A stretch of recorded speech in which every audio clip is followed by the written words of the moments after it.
Vous êtes assistante virtuelle et vous cherchez de nouvelles recommandations de lecture, ne bougez pas, j'ai 7 références pour vous.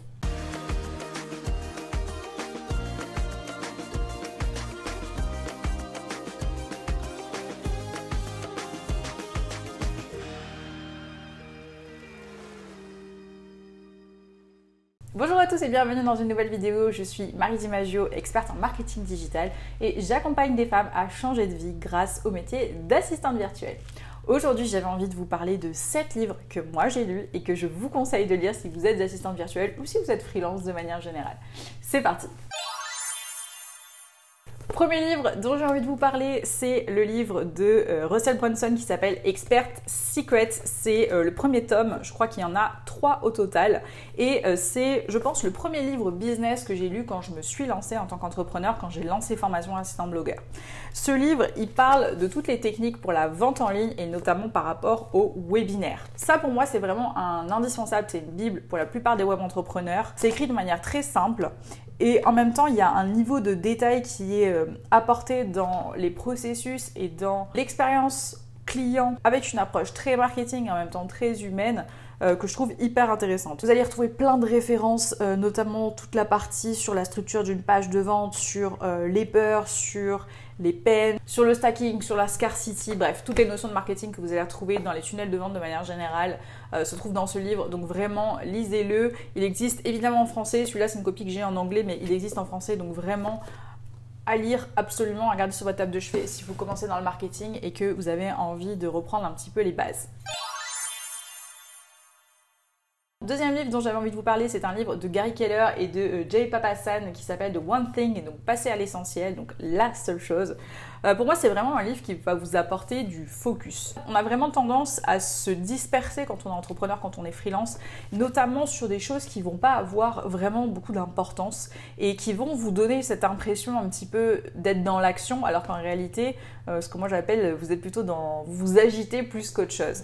Et en fait, ce livre, c'est une invitation à revenir à une approche qui est très stratégique, de se dire, ok, quelle est l'action parmi toute la liste de choses à faire, ou en tout cas que j'ai envie de faire, qui va être le plus importante pour moi, celle qui va avoir le plus d'impact derrière pour m'emmener là où j'ai envie d'aller.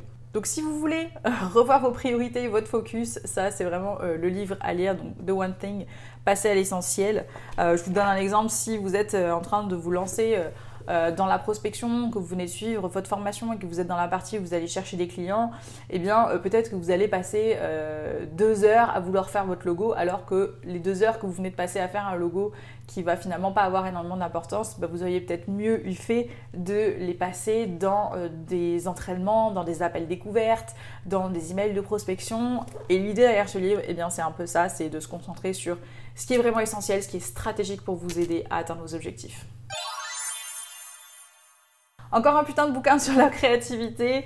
Alors ça, c'est vraiment un livre que j'ai acheté quand j'étais en France pendant le Covid et j'avais vraiment envie de lire un livre sur la créativité. J'avais déjà lu le livre d'Elizabeth Gilbert à ce sujet et que j'avais énormément aimé, qui était la magie, je crois que c'est la magie de créer.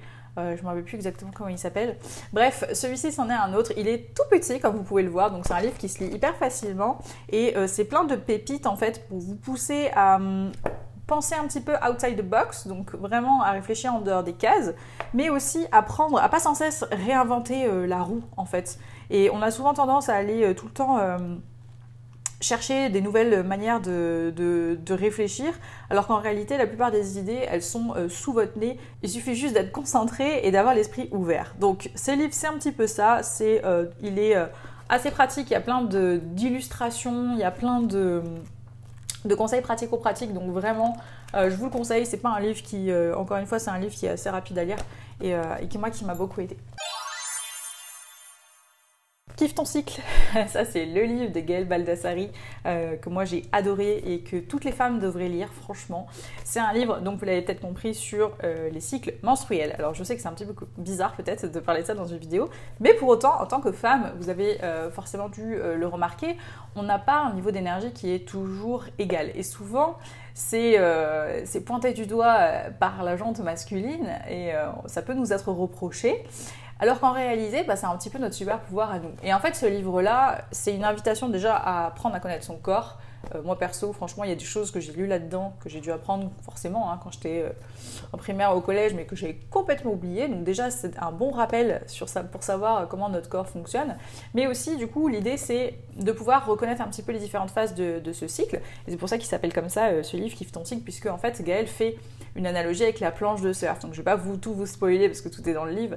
Mais l'idée, c'est qu'il y a plusieurs phases dans le cycle et qu'en fonction des phases, notre niveau d'énergie, mais aussi du coup notre capacité à prendre des décisions va changer. Et l'idée, c'est d'apprendre à se connaître, de faire un petit peu le point sur tout ça et d'utiliser nos cycles du mieux possible dans notre activité, évidemment dans le travail, puisque aujourd'hui on parle de boulot, mais aussi dans notre vie personnelle, dans nos relations avec les autres et dans notre connexion aux autres.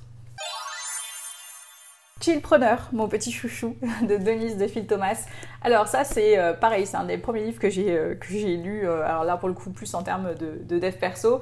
Donc Denise de Phil Thomas, c'est une Australienne qui est spécialisée dans le money mindset, donc dans les blocages, dans toute la psychologie autour de l'argent.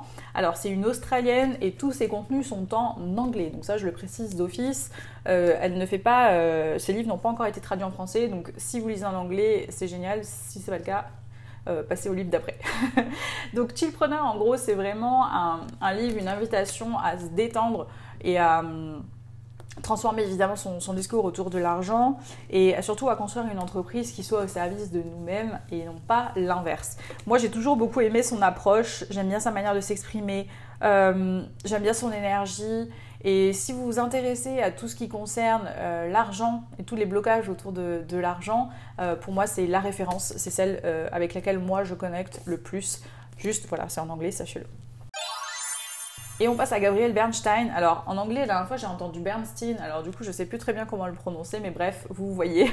Donc celui-ci s'appelle L'univers veille sur vous. Alors Gabriel, elle a quand même une approche qui est assez spirituelle. L'univers veille sur vous, c'est vraiment un livre à lire si tout ce qui va concerner le loi de l'attraction, l'univers, les énergies, si tout ça, ça vous parle, si tout ça, ça résonne avec vous, ça, c'est un livre qui devrait vous plaire. Et il y a beaucoup de références bibliques, donc je préfère vous prévenir, c'est quand même quelqu'un qui parle beaucoup de Dieu, etc. Donc apprendre avec vos propres mots, parce qu'en réalité, elle le dit assez vite au début du livre, vous prenez et vous utilisez le champ sémantique qui vous parle. Mais dans tous les cas, l'idée de ce livre, c'est l'acceptation, c'est le lâcher-prise, c'est la confiance inébranlable en la vie, c'est la vibration, c'est voilà, c'est un petit peu tout ça. Gabrielle Bernstein, elle a plusieurs livres, elle a plusieurs aussi jeux d'oracle notamment. Donc voilà, si vous ne la connaissez pas encore, je vous invite vivement à découvrir son travail parce que moi, c'est quelqu'un qui me parle beaucoup aussi. Et dernier livre en matière de dev perso, c'est le livre de Gay Hendricks qui s'appelle Le Grand Saut. Alors le grand saut, donc oser sortir de votre zone de confort, c'est un peu ce truc du style où il vous arrive un truc génial, vous êtes au top du top, et en fait vous avez cette croyance qu'à un moment donné ça va s'arrêter et que c'est trop beau pour être vrai, donc forcément à un moment donné tout va s'ébranler et vous allez revenir à la situation d'avant. Le grand saut, c'est l'explication qu'il y a derrière ce mécanisme-là de pensée. C'est comment, quand on arrive à ces espèces de plafonds de verre, on les dépasse pour continuer à avancer, pour continuer à se construire, toujours avec une foi finalement en la vie et surmonter les obstacles pour être heureux tout simplement. Ça paraît un petit peu bateau comme ça. Mais c'est un livre pour moi qui a eu beaucoup d'impact, qui va dégommer pas mal de croyances et que je pense qu'on a tous intérêt à lire à un moment donné. Voilà les amis, c'est tout pour cette vidéo. Si vous avez des recommandations de lecture, n'hésitez pas à me les faire en commentaire. S'il y a des livres que vous avez lus, dites-moi ce que vous en avez pensé. Et je vous retrouve très vite pour une prochaine vidéo. Ciao!